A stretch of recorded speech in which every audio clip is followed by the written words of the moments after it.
Picture this: a moonlit night in ancient Mesopotamia, where crowds gathered not to cheer or celebrate in the way we might expect, but to witness something far more unsettling.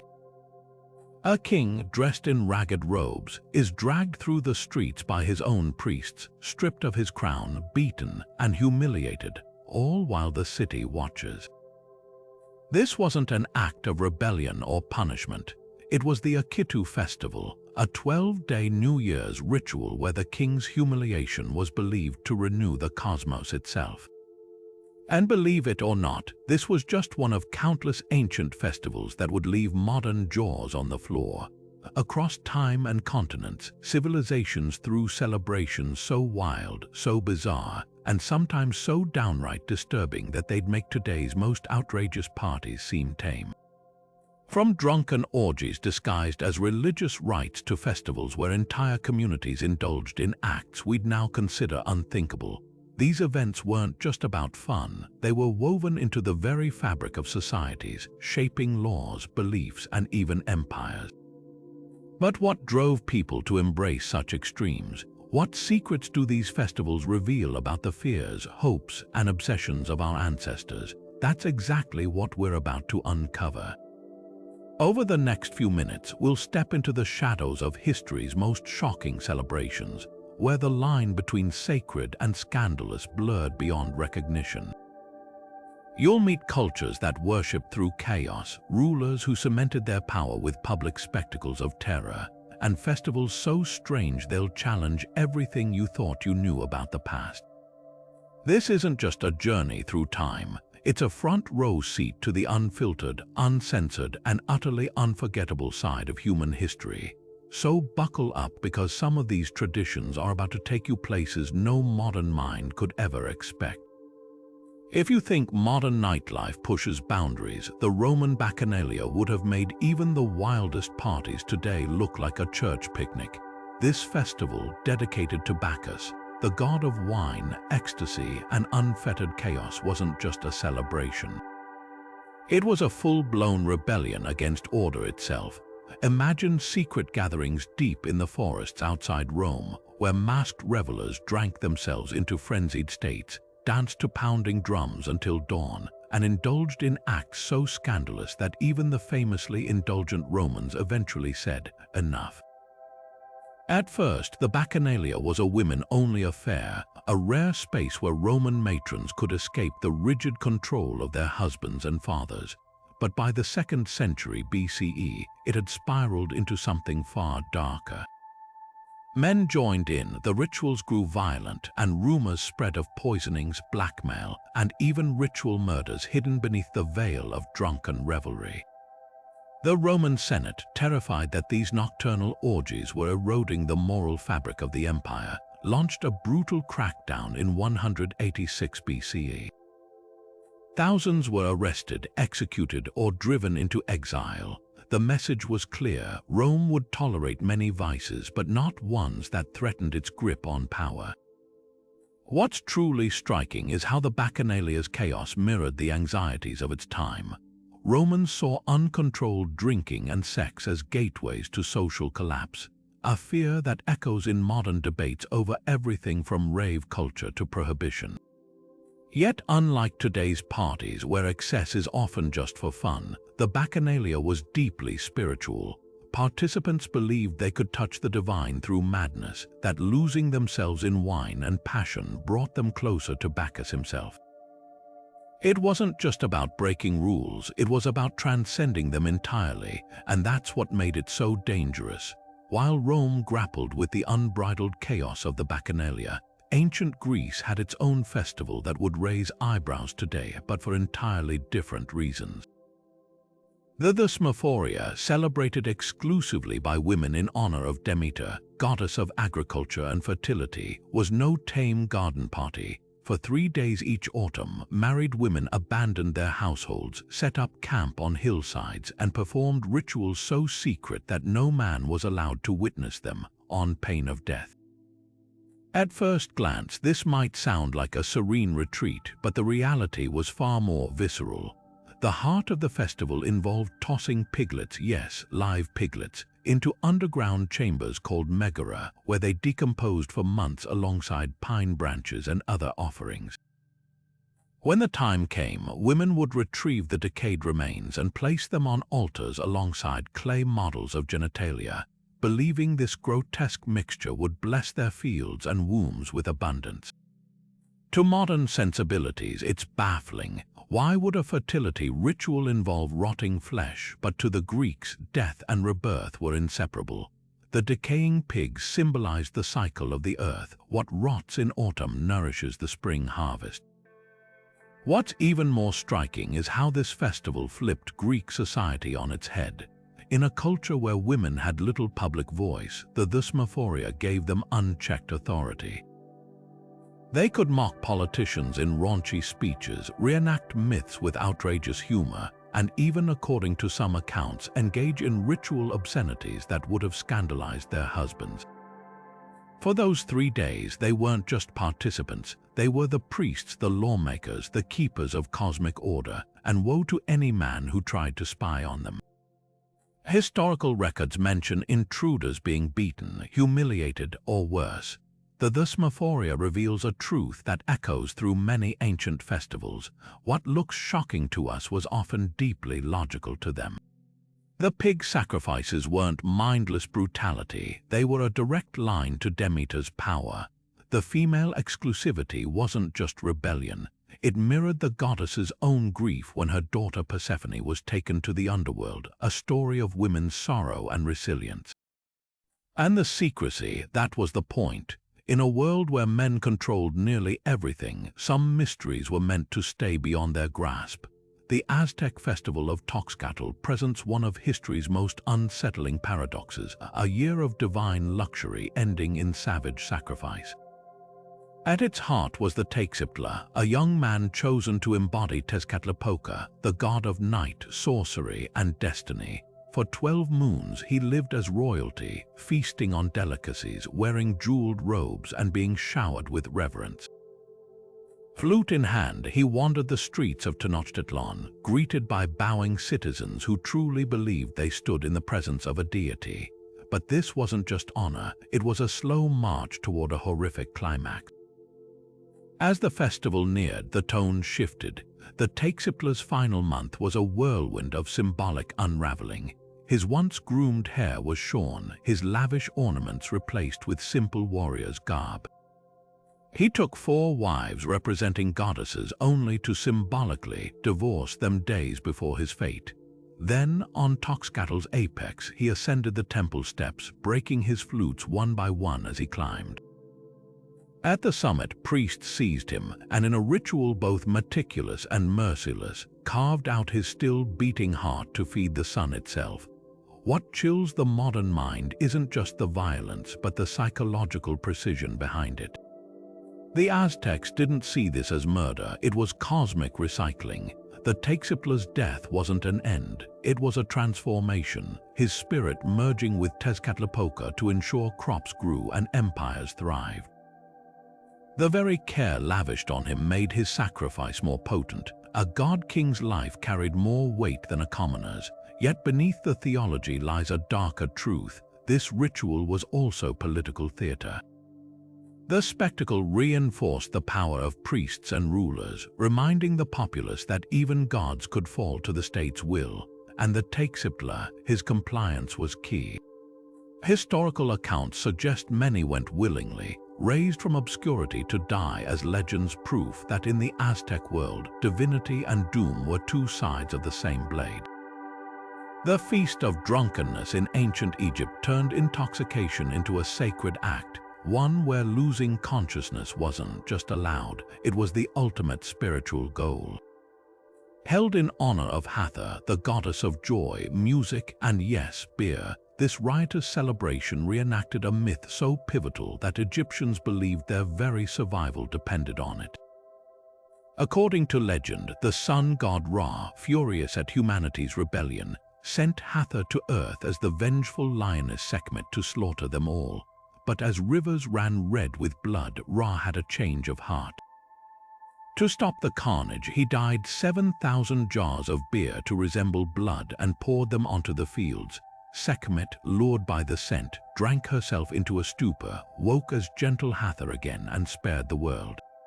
And so, every year, Egyptians gathered in temples and homes to replay this divine intervention, by drinking until they collapsed. Unlike modern binge drinking culture, where excess is often about escapism, this was a ritual of communal salvation. Participants didn't just drink, they staged elaborate reenactments with priestesses channeling Hathor's fury and mercy while crowds cheered. The wine and beer flowed not from barrels but from ornate vessels shaped like the goddess herself, blurring the line between offering and intoxication. And when revelers finally passed out, as many deliberately aimed to do, they believed their unconsciousness mirrored Hathor's transformative sleep, a sacred reset for both soul and society. What's fascinating is how this festival flipped modern judgments on their head. Today, public drunkenness might draw scorn, but in Egypt it was a badge of piety. Surviving texts describe grand processions where even pharaohs drank alongside farmers, all united in ritual humility. The more you embarrassed yourself, the better your loss of control proved you'd touched the divine. Yet there were limits. Unlike the Bacchanalia's descent into chaos, this was carefully structured revelry. Drunkenness had a deadline. Once the sun rose, sobriety and order returned. The message was clear: chaos could renew the world, but only if contained. The Feast of Drunkenness also reveals an unexpected sophistication in Egyptian spirituality. Behind the raucous surface lay a profound understanding of human nature. The festival acknowledged that joy and rage, sobriety and excess were all threads in the same cosmic tapestry. By ritualizing intoxication, Egyptians didn't just celebrate Hathor, they honored the duality in themselves, and perhaps that's the most startling contrast to today. Where modern cultures often preach moderation or shame excess, the Egyptians embraced a radical idea that even our messiest impulses could be sacred. While the Aztecs sacrificed kings and the Egyptians drank themselves into sacred stupors, Mesopotamia's Akitu festival took royal humiliation to an art form. This 12-day New Year spectacle wasn't just about fireworks and feasts. It was a high-stakes drama where kings were stripped of power, slapped in the face, and forced to beg for their crowns back, all to keep the universe running smoothly. The chaos began with the king's arrival at the temple of Marduk, Babylon's chief god. There, the high priest would seize the monarch's scepter, smash his royal scepter to the ground, and drag him by the ears before the statue of Marduk. As the crowd watched, the king would be forced to kneel and recite a humiliating confession. "I have not neglected you, my lord," a plea to prove he hadn't failed his divine duties. But the ordeal wasn't over. The priest would then deliver a brutal slap across the king's face, hard enough to draw tears. If the ruler wept, it was a good omen. The gods were pleased. If he didn't, the kingdom braced for disaster. What sounds like a coup was actually carefully staged theater. The Akitu festival wasn't about toppling kings, it was about resetting the cosmic order. By symbolically dismantling the king's power and then restoring it, Babylonians believed they purified the world for another year. The ritual mirrored their creation epic, the Enuma Elish, where the god Marduk defeated chaos to shape the universe. Each slap, each moment of degradation, was a reenactment of that primordial battle: chaos before order, death before rebirth. Yet beneath the theology lay shrewd politics. The Akitu was a masterclass in soft power. Kings used the festival to showcase their piety, reminding rivals and citizens alike that their authority came not just from armies but from the gods. Processions through Babylon's streets, where statues of deities were paraded alongside the freshly humiliated king, served as divine endorsement, and the ritual's timing was no accident. Held at the spring equinox, it coincided with planting season, linking the king's renewed legitimacy to the earth's fertility. Perhaps most fascinating is how the Akitu blurred the line between spectacle and survival. For Babylonians, this wasn't just tradition, it was existential maintenance. Without the king's humiliation, they believed the gods would abandon the world, leaving crops to wither and empires to crumble. In a society where droughts and invasions were constant threats, the festival wasn't merely symbolic, it was a matter of life and death, and that's what makes it so startling to modern eyes. Today, we separate politics and religion, but in Mesopotamia, a king's slapped cheek was the glue holding reality together. Long before pumpkin spice lattes and trick-or-treating, the Celtic festival of Samhain pulsed with a far darker magic, one where the boundary between the living and dead didn't just blur, it vanished entirely. Marking the end of harvest and the descent into winter's grip, this three-day celebration was no quaint autumn fete. It was a high-stakes spiritual gamble where communities walked a razor's edge between honoring ancestors and warding off vengeful spirits. As the sun set on October 31st, Celtic villages transformed. Every hearth fire was extinguished, plunging homes into symbolic darkness, a collective act of vulnerability that mirrored nature's dying light. At the center of this ritual void burned massive communal bonfires kindled by druids using sacred friction methods. These weren't just sources of warmth, they were portals. Families would leap through flames, believing the fire purified them for the new year, while priests scattered the bones of sacrificed livestock among the embers, a practice so potent it gave us the word bonfire from bonefire. But the most chilling customs happened beyond the fire's glow. The Celts genuinely expected the dead to walk among them not as ethereal wisps but as tangible, sometimes hostile presences. To appease these visitors, villagers left plates of food outside their doors like supernatural peace offerings. Yet not all spirits were welcome. Some disguised themselves with hollowed turnips carved into grotesque faces, the original jack-o'-lanterns, hoping to frighten away malevolent forces. And then there were the dumb suppers, meals eaten in complete silence, with empty chairs set for deceased relatives. One wrong word, they feared, could invite a ghost to stay forever. What set Samhain apart from modern Halloween was its lethal seriousness. Historical accounts describe Wicker Man effigies filled with animals, and according to controversial Roman sources, sometimes prisoners set ablaze as offerings to gods like Cernunnos.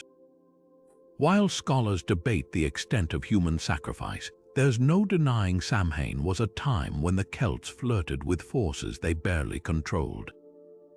Divination rituals ranged from harmless peeling an apple in one strip to reveal a future spouse's initials to brutal reading omens in the spasms of dying sacrificial animals. This festival's legacy lingers not just in Halloween but in our deepest cultural nerves. Samhain's core idea, that darkness demands respect, not just fear, echoes in everything from horror films to Day of the Dead altars. The Celts understood something we often forget, that joy and terror can coexist, that laughing at death requires first acknowledging its power. Their bonfires didn't just chase away the cold, they lit a fragile path through humanity's oldest existential dread, the knowledge that winter always comes and that every light eventually must flicker out. High in the Andes, where thin air turns sunlight into something almost sacred, the Inca Empire staged a celebration so grand it made even their gold-laden temples seem modest by comparison. Inti Raymi, the festival of the sun, wasn't just a winter solstice ritual.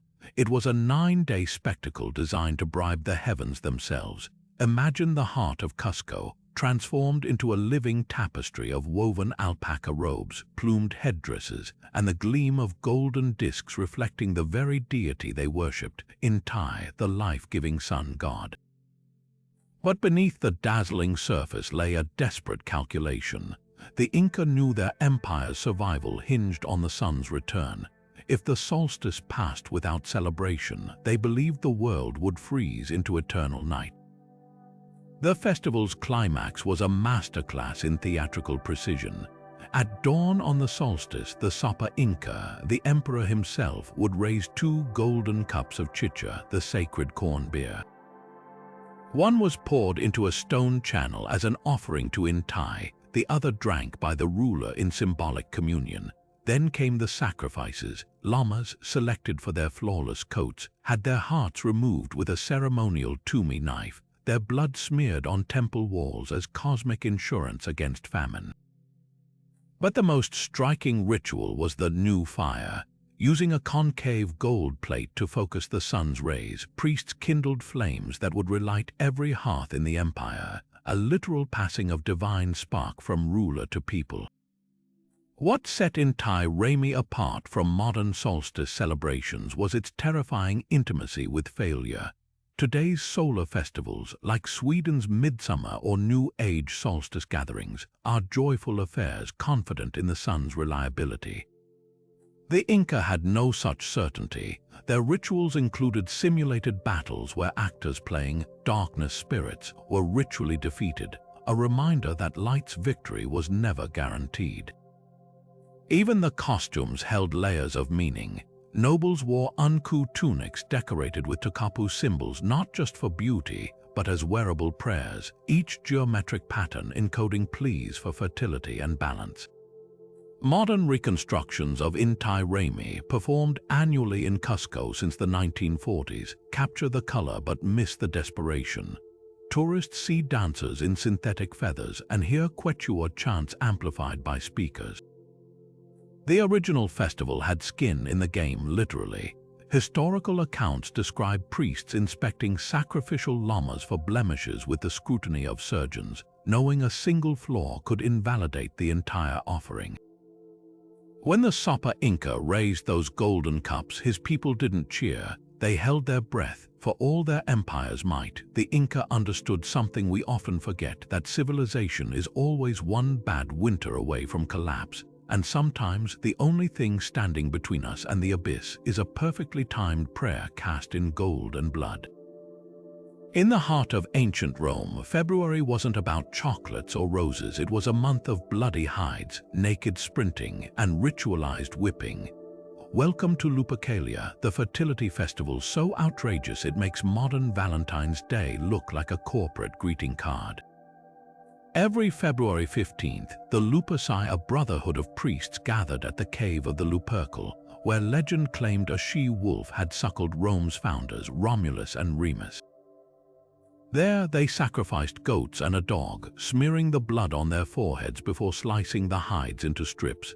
Then, stripped naked except for loincloths made from the very same goat skins, these men charged through the city, lashing any woman who crossed their path. But here's the twist. Women didn't just endure this, they lined up for it. Roman wives and maidens deliberately placed themselves in the runners' paths, baring their hands and backs to receive the blows. Why? Because they believed these strikes would cure infertility and ensure easy childbirth. The irony was palpable. The same hides that had just been drenched in sacrificial blood were now fertility talismans, their touch supposedly unlocking the womb's secrets. Even more bizarre, the festival's chaos had rules. The Luperci had to laugh while running, a forced joviality meant to ward off evil spirits, and the strikes couldn't be avoided. Dodging was considered bad luck. The festival's influence didn't stop at fertility rites. Lupercalia was also a matchmaking lottery. Young men drew women's names from a jar, pairing off for the duration of the festival, or longer if chemistry allowed. This tradition, softened and sanitized over centuries, eventually morphed into the Valentine's Day custom of exchanging love notes, but the original was far less romantic. These matches were often arbitrary, sometimes transactional, and always temporary, a far cry from today's heart-shaped fantasies. What's truly fascinating is how Lupercalia mirrored Rome's contradictions. A society obsessed with order and law spent a day reveling in controlled chaos. A culture that prized modesty celebrated public nudity in the name of tradition.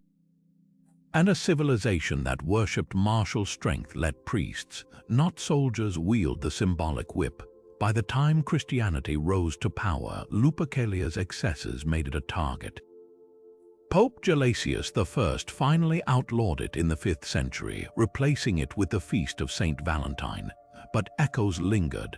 The festival's blend of violence and fertility, randomness and ritual, reminds us that beneath our polished modern traditions flow much darker, stranger currents. The next time you hand someone a valentine, remember, it's the ghost of a goat-hide whip swinging through time. The Dionysian mysteries plunged participants into a world where the line between human and divine dissolved in a whirlwind of wine, dance, and raw primal ecstasy. Unlike the public festivals of Olympus, these rites were shrouded in secrecy, accessible only to initiates who swore never to reveal what transpired, a vow so strict that even 2,000 years later, historians piece together fragments from whispered accounts and sideways glances in ancient texts. At their core was Dionysus, not the jovial wine god of popular imagination, but a deity of madness, liberation, and terrifying transformation. His followers didn't just worship him, they became him. Initiation began with days of fasting and purification, stripping away societal norms like old skin. Then, under the cover of night, participants, primarily women known as Maenads, ventured into the wilderness. Clad in fawn skins and clutching Theseus staffs wrapped in ivy, they danced to relentless drumbeats until their minds unraveled. Wine flowed freely, but this wasn't recreational drinking. It was sacramental, a means to shatter the ego and invite the god inside. As the frenzy peaked, the Maenads' cries echoed through the hills, their movements growing wilder, their eyes rolling back as if possessed. Some accounts describe them seizing live animals, deer, goats, even bulls, and tearing them apart with bare hands in a ritual called sparagmos. The flesh wasn't wasted, it was consumed raw in an act of homophagy, a grotesque communion where the beast's strength merged with the devourer. What chills modern readers isn't just the violence, but the deliberate embrace of chaos. The Greeks saw these acts as sacred reversals, where civilization's order cracked open to reveal nature's untamed heart. Dionysus wasn't merely a god of wine, he embodied the intoxicating, dangerous truth that humans are never fully in control. Maenads didn't just play at madness, they courted it, believing that only by surrendering to the abyss could they touch divinity. Even childbirth, often central to women's mysteries, was reframed as a chaotic, bloody rebirth, mirroring the god's own mythos of being dismembered and resurrected. Yet the mysteries weren't mindless savagery, they served a profound psychological purpose. In a society where women's lives were tightly scripted, the rites offered temporary anarchy, a sanctioned space to scream, rage, and transcend gendered constraints. For male initiates, though fewer in number, the experience was equally transformative. By wearing effeminate costumes and adopting Maenadic frenzy, they confronted the fluidity of identity long before modern psychology coined the term. The secrecy surrounding these rites wasn't just about exclusivity, it was protective. Greeks understood that witnessing the mysteries unprepared could break a mind.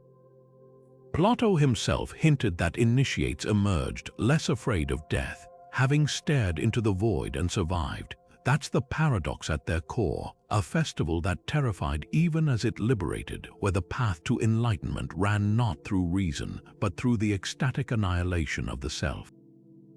Modern parallels from rave culture to therapeutic psychedelics pale in comparison.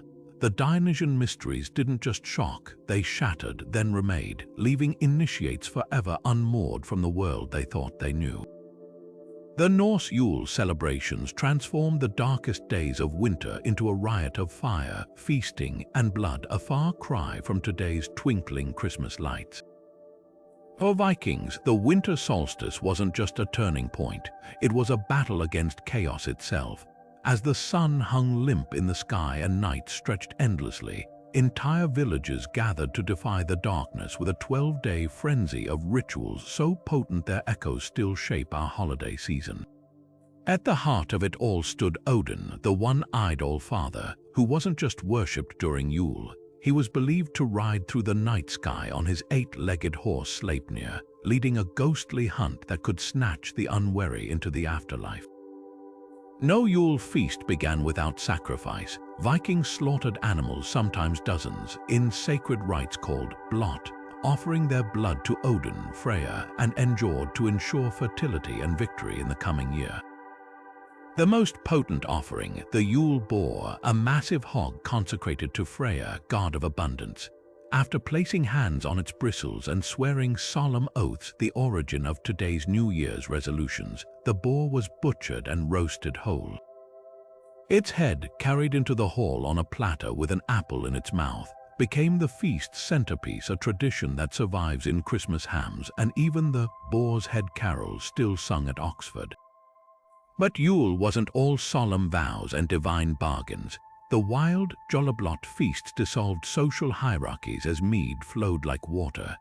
Chieftains served their thralls, warriors danced with farmers' daughters, and skalds recited sagas by firelight until dawn.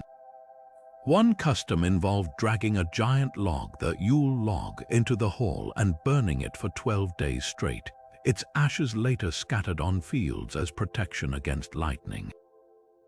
Another saw families leaving bowls of porridge outdoors for Odin's phantom hunt, a practice that evolved into leaving cookies for Santa, the most startling link to modern Christmas. The Vikings' belief in the Yule lads, 13 mischievous troll-like creatures who descended from the mountains to steal food or play pranks. Over centuries, these figures morphed into Santa's elves, their menace softened but their origins unmistakable. Even the Yule tree finds roots in Norse tradition. Vikings decorated evergreen boughs with carvings of gods and runes to symbolize life enduring through winter's grip. What makes Yule so fascinating is how it balanced terror and joy. Vikings didn't just fear the solstice, they reveled in it, embracing the darkness as a canvas for their defiance. Where we string up cheerful lights, they kindled bonfires to ward off frost giants. Where we exchange gifts, they gave offerings to gods who might otherwise doom them. The warmth of our holiday season, that's the legacy of people who knew winter could kill them and laughed in its face anyway. In Babylon, the turn of the new year wasn't marked with fireworks and resolutions. It was a time when the streets ran red with the blood of a false king. The Zagmuk festival was a 12-day spectacle of chaos and control, where society flipped upside down to keep the cosmos in balance. At its center stood a condemned criminal, plucked from prison and given the crown, robes, and scepter of royalty, but only so the gods could watch him fall. For 5 glorious, terrifying days, this mock king lived like royalty, feasting in the palace and issuing outrageous decrees while real nobles bowed before him. The people reveled in the absurdity, knowing this inversion of order was temporary. Then, on the 6th day, the pageantry turned lethal. Stripped of his borrowed finery, the pretend ruler was dragged to the temple of Marduk, where priests slit his throat as an offering to Tiamat, the Chaos Dragon. His death wasn't just punishment, it was a cosmic reset button, Babylon's way of proving that even kings were disposable when the gods demanded it. What's most striking is how this ritual weaponized irony.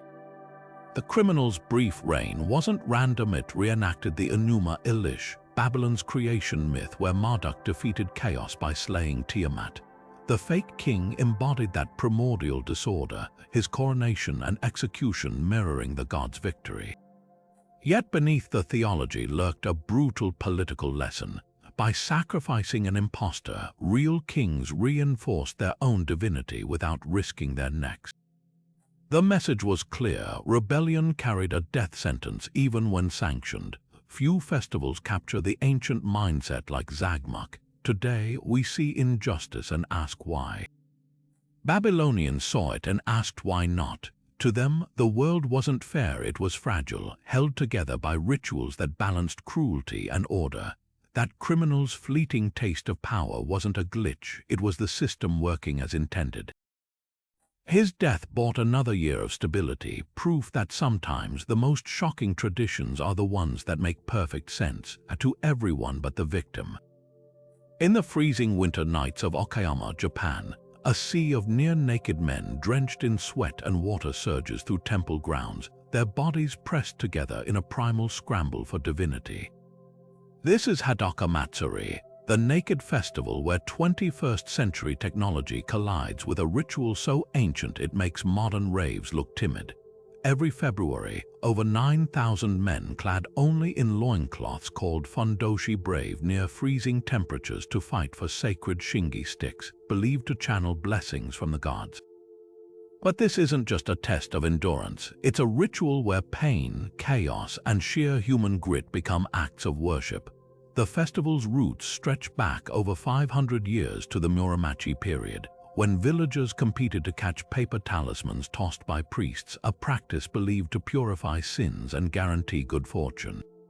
Over time, those paper charms evolved into wooden sticks, the crowds grew exponentially, and the event became a brutal spectator sport where participants risk broken bones and hypothermia for a shot at divine favor. The climax unfolds at Sedaiji Temple, where after hours of chanting, shoving, and ceremonial cleansing with icy water, a single shingi is thrown into the screaming mob at precisely midnight.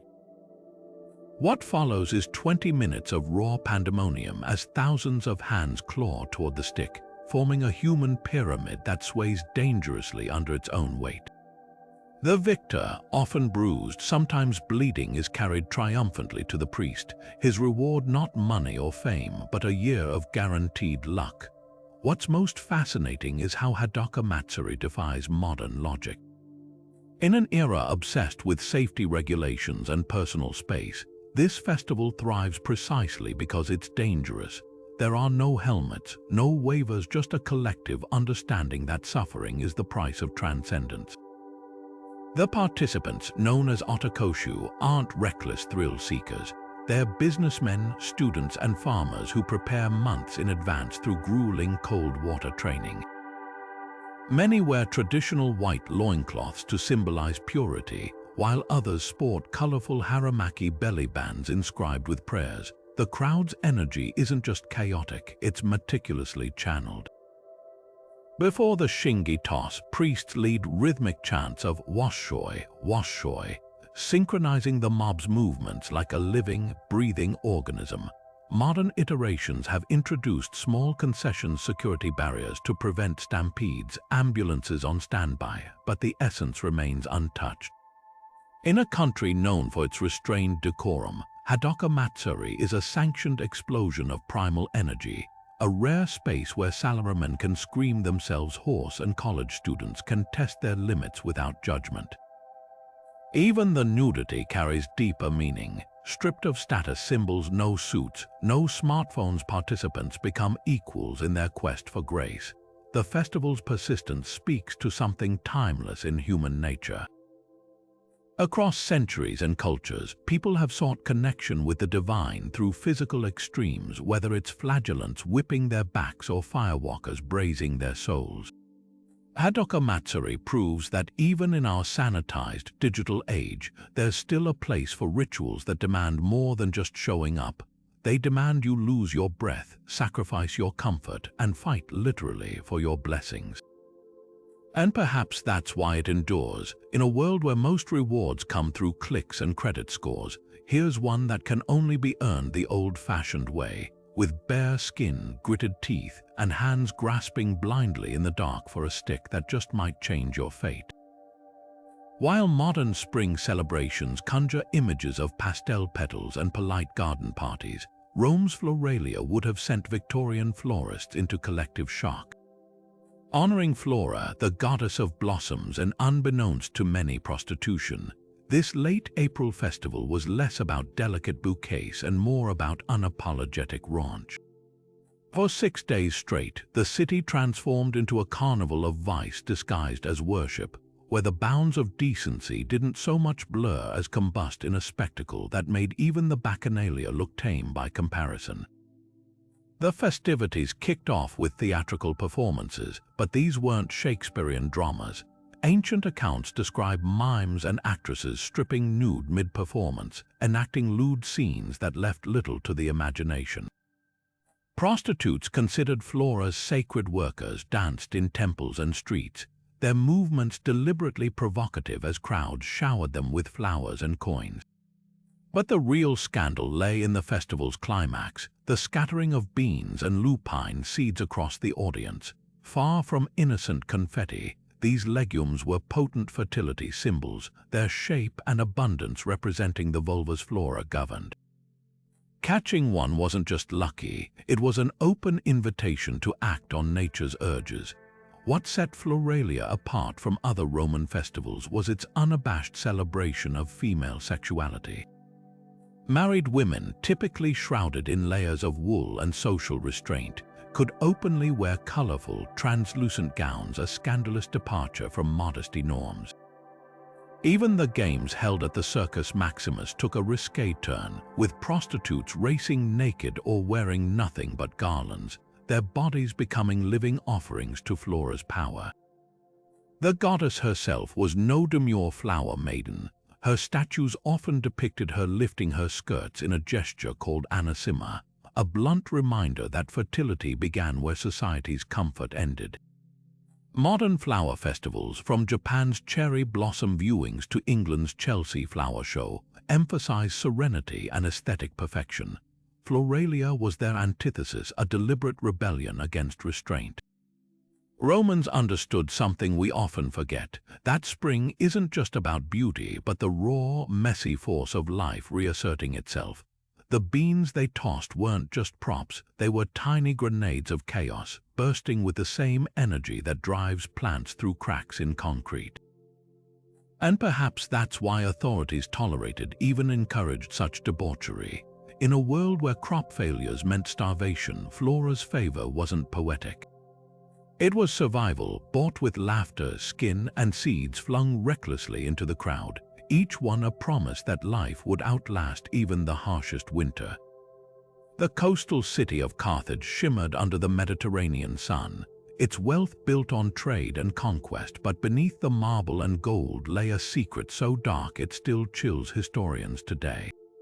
Every year, during times of crisis or celebration, Carthaginians gathered at the Tophet, a sacred precinct where the air reeked of burning flesh and the cries of grieving parents mingled with the rhythmic chants of priests. This was the festival of Baal-Hamon, a ritual where the city's elite offered their most precious possession to the gods, their firstborn sons. Archaeologists discovered the truth in the ashes. The Tophet's grounds contained thousands of urns filled with charred infant bones, many inscribed with dedications like, "To Baal-Hamon what was vowed." The sacrifices followed a horrifying script. Parents would bring their children, often just months old, to the temple, where priests placed them on the outstretched arms of a bronze statue of Baal. With a pulley system, the statue's hands would rise toward the heavens, tipping the child into a blazing pit below. Flutes and drums drowned out the screams while the parents stood by, forbidden from weeping lest their grief offend the gods. What shocks modern observers isn't just the cruelty, but the cold calculus behind it. Carthaginians weren't mindless barbarians, they were a sophisticated civilization that rivaled Rome. Their sacrifices stemmed from a brutal logic. Baal-Hamon, like the Phoenician god Moloch, demanded life to sustain life. In droughts, plagues, or wars, the Carthaginians believed only the ultimate offering could tip the scales. Even their enemies were appalled. Roman historians like Diodorus Siculus recorded how, during the siege of Carthage in the 3rd century BCE, nobles sacrificed over 200 children in a single night to beg for victory. Yet the festival's darkest irony lies in who participated. These weren't slaves or prisoners, they were the children of Carthage's wealthiest families. To offer a commoner's child was considered cheap. Only the elite could prove their devotion by burning their heirs. Some scholars argue this was population control disguised as piety, thinning the ranks of future rivals. Others see a warped form of privilege, a belief that the upper class's children held more spiritual currency. Either way, the practice endured for centuries, woven into Carthage's identity so deeply that even as Rome tightened its noose, the sacrifices continued. Modern excavations reveal a haunting detail. Some urns contain animal remains, likely substitutes used when noble families couldn't bear to part with their own. But these were exceptions. The bones don't lie. What began as a desperate plea to the gods became a grisly tradition, one so entrenched that not even the wail of a mother could drown out the drums. And when Carthage finally fell, Rome made sure to salt the earth, not just to punish a rival, but to bury a horror they hoped the world would never repeat. Athens in late winter wasn't just shaking off the cold, it was preparing to host the dead. The Anthesteria, a 3-day festival honoring Dionysus, was no ordinary wine celebration. It was a precarious dance between revelry and fear, where the living toasted with one hand and warded off spirits with the other. Imagine the city's narrow streets filled with the scent of freshly opened wine jars, their clay seals cracked for the first time since harvest, yet beneath the drunken laughter, every Athenian knew the veil between worlds had grown thin.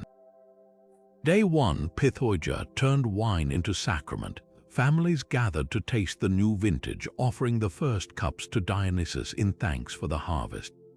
But this wasn't casual sipping. The wine was mixed in special ceremonial vessels, and drinking it fast was mandatory, a race against spiritual contamination. The Athenians believed the liquid carried traces of the underworld, so gulping it down quickly was both celebration and exorcism. Even slaves were invited to join, a rare moment of equality fueled by shared superstition. By day 2, the city teetered between party and purge. Citizens dressed in riotous costumes, moving from house to house with miniature wine jugs slung around their necks like spiritual life preservers. The highlight, a silent drinking contest in the sanctuary of Dionysus, where participants sat at separate tables to avoid speaking lest they accidentally invite a ghost to converse. The winner wasn't just crowned for speed, they earned the right to consult the oracle of the dead at the festival's close. Meanwhile, in quiet corners, families prepared panspermia, a gruel of boiled seeds offered to deceased ancestors at doorways, not as tribute, but as a bribe to leave the living alone. The final day, Chitroi, was pure apotropaic theater. Cooks prepared pots of lentils and grain, then dumped them into the streets as ghost bait, shouting, "Away, spirits." The Anthesteria is over. Even the city's temples weren't safe. Priests wrapped ropes around them like makeshift quarantine lines, symbolically barring the dead from lingering. Children played with grotesque masks to scare wandering souls, while newlywed wives were locked indoors, their fertility too precious to risk in the haunted streets. What makes the Anthesteria so fascinating is its duality. Unlike modern Halloween, where spooky fun dominates, the Athenians genuinely feared the supernatural consequences of their own celebration. The wine wasn't just a gift from Dionysus, it was his Trojan horse, a vessel for both blessing and danger. And those cheerful drinking games, they were armor against despair, a way to laugh in the face of death while still respecting its power. In a world without antibiotics or electricity, the Anthesteria didn't just honor the dead, it negotiated with them, offering wine and laughter as peace offerings to the unknown. The festival's legacy lingers in our own uneasy relationship with mortality, where every toast holds an unspoken whisper to life and whatever lies beyond. The streets of Tenochtitlan ran slick with blood each spring as the Aztecs celebrated one of their most shocking rites, the festival of Xipe-Totec, the flayed lord. This wasn't just a ceremony, it was a visceral performance of rebirth so graphic it would make even seasoned horror fans blanch. For 20 days, the city honored Xipe-Totec, god of agriculture and renewal, through a ritual where death wasn't the end, it was the raw material for cosmic recycling. The climax, priests draping themselves in the freshly peeled skins of sacrificial victims, wearing them like living suits for weeks until the flesh decomposed off their bodies. The process was methodical in its horror. Captives, often warriors from rival tribes, were led to towering platforms, their chests sliced open for heart extraction in typical Aztec fashion. But unlike other sacrifices, the work didn't stop there. Skilled tlachtoloni or flayers would carefully remove the skin in one piece, leaving empty human husks while the dripping pelts were handed to waiting priests. These chosen men would then step into the skins, lacing them up like gruesome jumpsuits, their own faces peering out through the victim's slack mouth hole. To the Aztecs, this wasn't desecration, it was transformation. The priests became living embodiments of Toxcatl, whose own myth involved flaying himself to feed humanity, just as corn sheds its husk to nourish people. What chills modern observers isn't just the violence, but the festival's eerie agricultural metaphors. As priests rotted inside their macabre garments, the decaying flesh mirrored seeds breaking down in soil. When they finally shed the skins, tossing them into sacred pits, it symbolized harvested husks giving way to new growth. Even the victims played a role beyond mere sacrifice. They were called tototi, meaning impersonators of the god, treated as divine avatars right up until the knife struck. Some accounts describe captives being given mock marriages or feasted like royalty before their deaths, their temporary elevation making their fall more potent as a spiritual lesson. The festival's psychological layers run deep. Warriors who donated captured enemies to the ritual gained prestige, believing they'd fed the cosmic cycle. Commoners pressed forward to touch the skin-clad priests, hoping to absorb fertility blessings, and beneath it all thrummed a brutal pragmatism. The flayed skins were said to have healing properties, with strips sometimes gifted to the sick as talismans. This wasn't mindless barbarity, it was a complex economy of faith where every scream, every strip of flesh had calculated spiritual value. European colonizers later weaponized descriptions of Toxcatl's rites to justify conquest, but their revulsion missed the point. To the Aztecs, flaying was no more grotesque than a surgeon's incision, a necessary violence to sustain life. Modern farmers spray pesticides. Aztec priests wore death as a second skin, believing their grisly costumes kept the world in balance.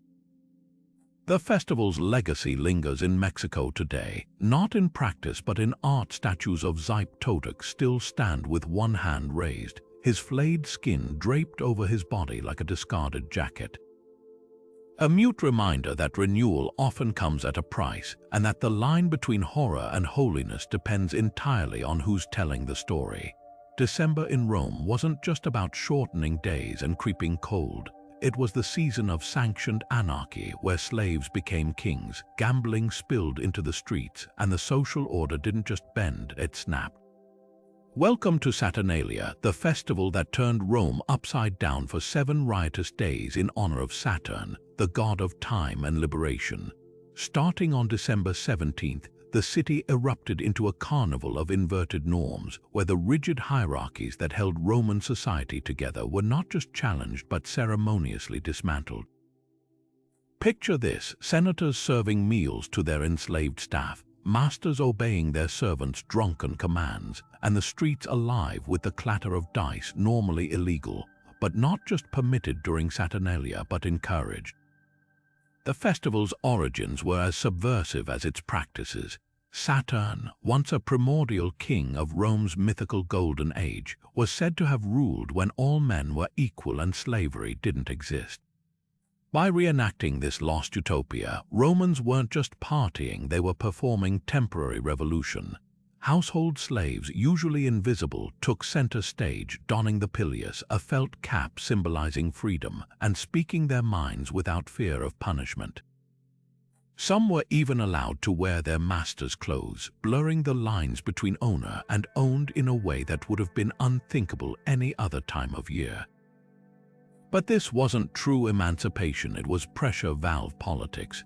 Rome's elites understood that giving the underclass a taste of power kept them docile the rest of the year.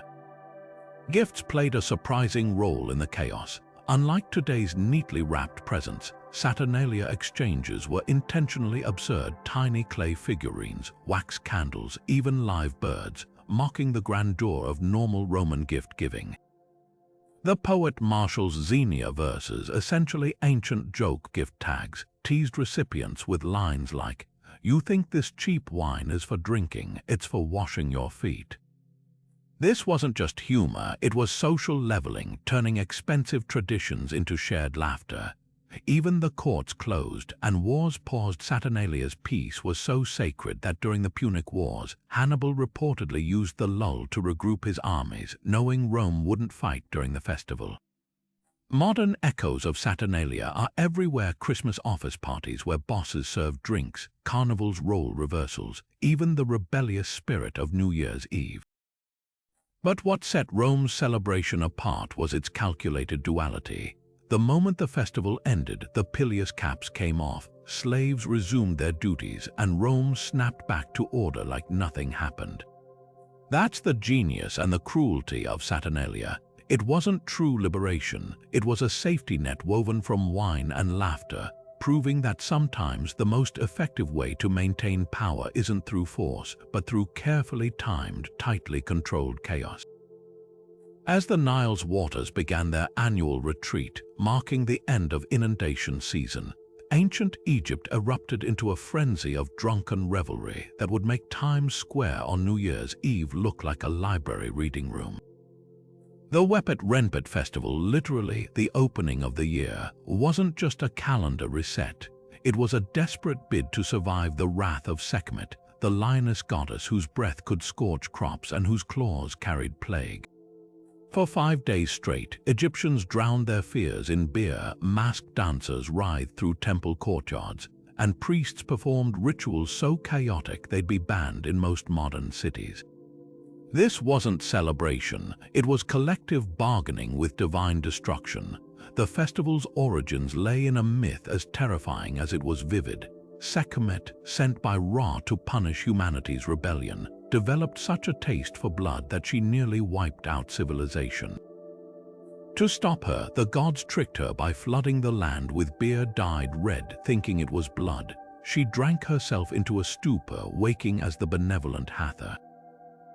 Wepet Renpet reenacted this divine intervention with startling literalism. Temple vats overflowed with blood beer, a concoction of barley and pomegranate juice, while crowds chanted hymns to mimic the god's deception. Drunkenness wasn't just permitted, it was mandatory. Pass out before dawn, and you might wake to find a priestess painting protective symbols on your forehead with ochre, a mark that you'd played your part in saving the world.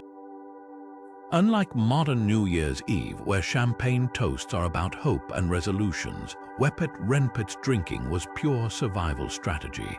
The more intoxicated the populace, the more Sekhmet would mistake their stumbling for battle wounds, believing her work already done. Even children participated, shaking sistrum rattles to simulate the sound of bones crunching under the goddess's paws. The festival's climax saw priests parading through Thebes with statues of Sekhmet swaddled in red linen, not to honor her, but to exhaust her rage through sheer sensory overload.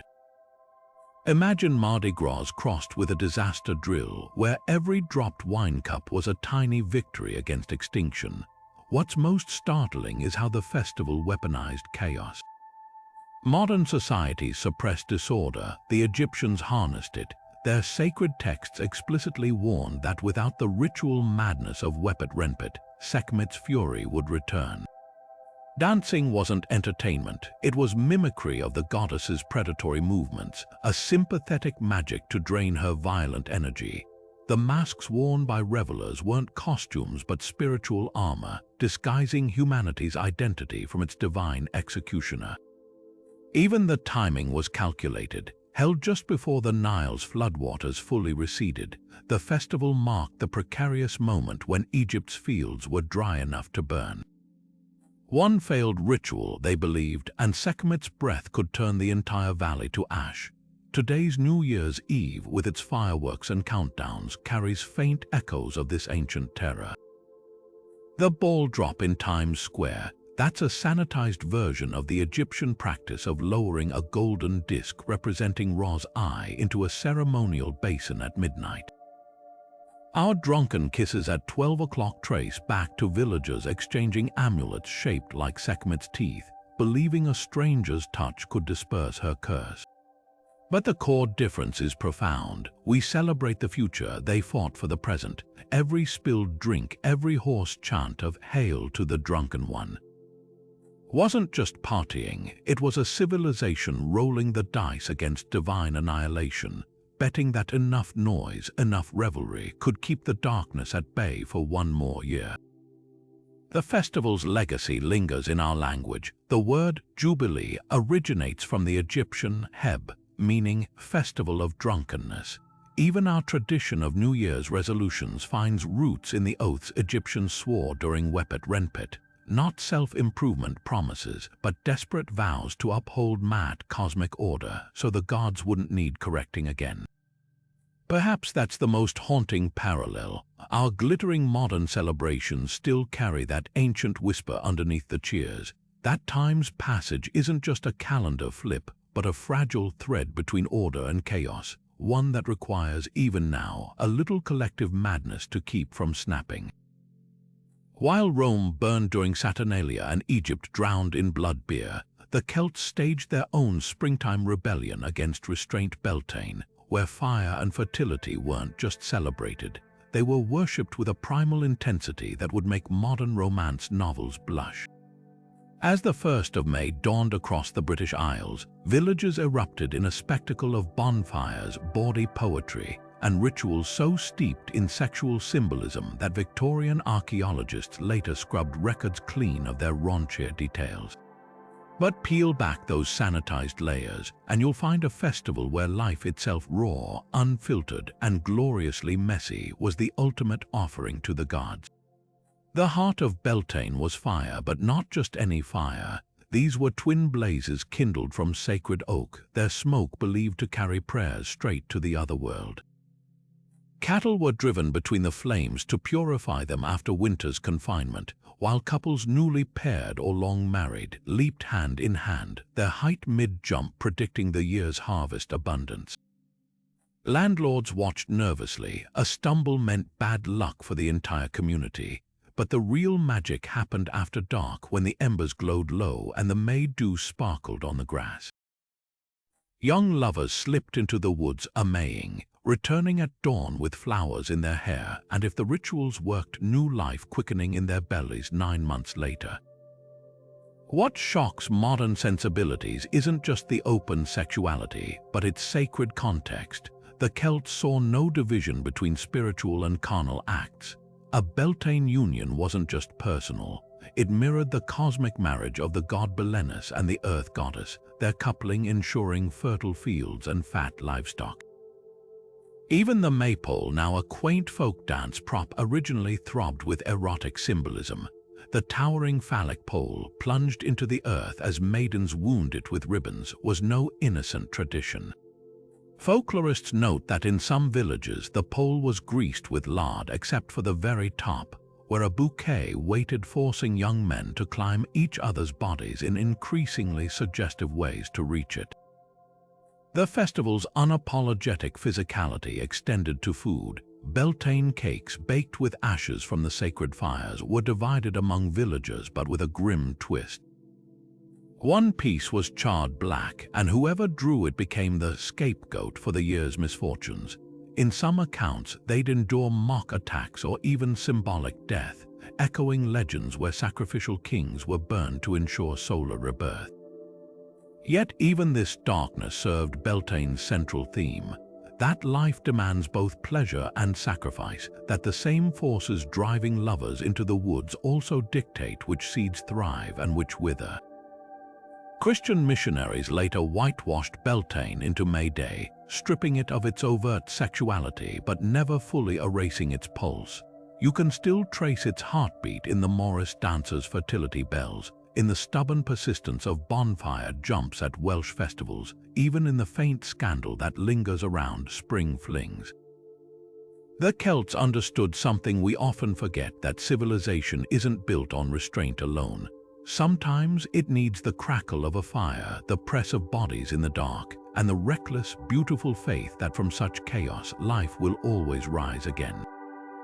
In the heart of ancient Mesopotamia, where the Tigris and Euphrates rivers carved life into the desert, one festival blurred the line between mortal ruler and divine consort with startling intimacy. The sacred marriage rite, or hieros gamos, wasn't just a ceremonial nod to fertility, it was a night where kings stepped into the role of gods and priestesses became living vessels of the divine. Picture the ziggurat of its stepped sides glowing with torchlight as the city held its breath. Inside the temple's innermost chamber, the king prepared to perform his most sacred duty, consummating a marriage with Inanna, the tempestuous goddess of love and war. But since deities don't descend for weddings, a high priestess, often the powerful end priestess of took her place, her body believed to channel the goddess's very essence. The ritual's power lay in its shocking literalism. This wasn't metaphor or theater. Cuneiform tablets describe the act in explicit detail, from the ceremonial bed draped in lapis lazuli beads to the love songs sung by temple choirs outside the chamber. One surviving hymn captures the moment with startling clarity. He shaped his loins to her loins, the king going with lifted head to the holy lap of Inanna. The act itself was considered magically potent, a cosmic circuit completed where human and divine energy merged to guarantee the land's fertility. Crops would rise like the king's arousal, rivers would swell like the priestess's passion, and the kingdom would flourish for another year. Yet beneath the spiritual veneer ran currents of raw political calculus. The rite wasn't just about barley harvests, it cemented the king's legitimacy. By marrying Inanna, he became Dumuzi, her mythical shepherd consort, aligning himself with a lineage of divine rulers stretching back to Sumer's dawn. The priestess's participation was equally strategic. Temple elites, often from rival noble families, gained influence through these unions, their bloodlines tangling with royalty in a delicate dance of power. When the Assyrian king Ashurbanipal boasted of entering the bed of Ishtar, he wasn't just bragging, he was reminding rivals that heaven itself endorsed his rule. The aftermath of the ritual rippled through society. Temple storerooms filled with bridal gifts of grain and livestock, redistributed to the poor in a display of royal generosity. Poems describe the king and priestess emerging at dawn to cheering crowds, their union now a public spectacle, but the intimacy had limits. Some scholars argue these rites were purely symbolic in later periods, with couples miming intercourse through choreographed gestures. Others point to temple records listing "Child of the God" as a royal title, hinting at possible dynastic consequences. One thing's certain, this wasn't sacred prostitution, as Victorian historians mistakenly claimed. The priestess was no common devotee but a high-ranking officiant, sometimes the king's own sister or daughter, whose participation carried the weight of sacrament. What fascinates modern observers isn't just the eroticism, but the ritual's psychological depth. The Mesopotamians saw no conflict between spirituality and sexuality. Their gods argued, lusted, and wed like humans, just on a grander scale. The sacred marriage rite didn't trivialize religion with carnal acts. It elevated sex to the realm of the cosmic. Every thrust was a prayer, every sigh a hymn, and every climax a covenant with the forces of creation. In our era of partitioned sacred and profane, where spirituality often dresses in austerity, Mesopotamia whispers an uncomfortable truth. That divinity might not live in the distant heavens, but in the sweat-slicked, pulse-pounding spaces between entwined bodies. The rite's legacy lingers in unexpected places, from the Song of Solomon's erotic spirituality to coronation rituals where monarchs still symbolically marry their realms. The idea of sacred union persists. But perhaps its most poignant echo is in the Ishtar Gate's ruins, where glazed bulls and dragons still guard the processional way. They watched priests carry goddess statues to waiting kings millennia ago, bearing witness to a truth we've since forgotten. That power, fertility, and even the divine itself have always been matters of collaboration, negotiation, and sometimes a very literal embrace. While Halloween today means candy and costumes, ancient Rome's Lemuria festival turned ghost hunting into a high-stakes survival ritual, one where even the smallest misstep could invite disaster.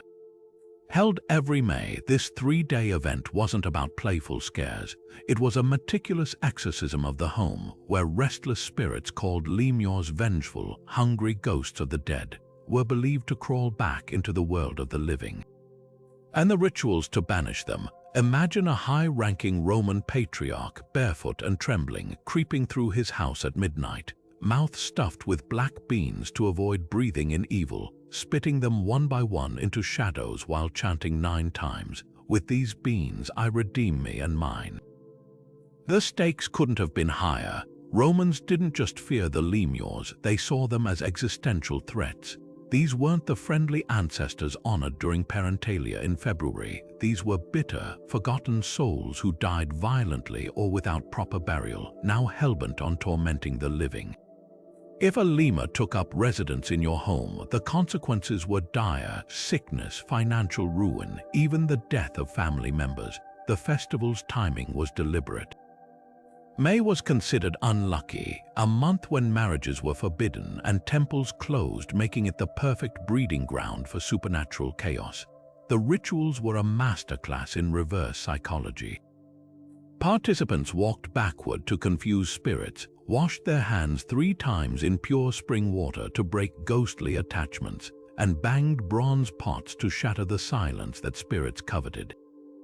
The beans weren't random, they were traps. Romans believed ghosts would stop to count each one, buying time for the living to escape.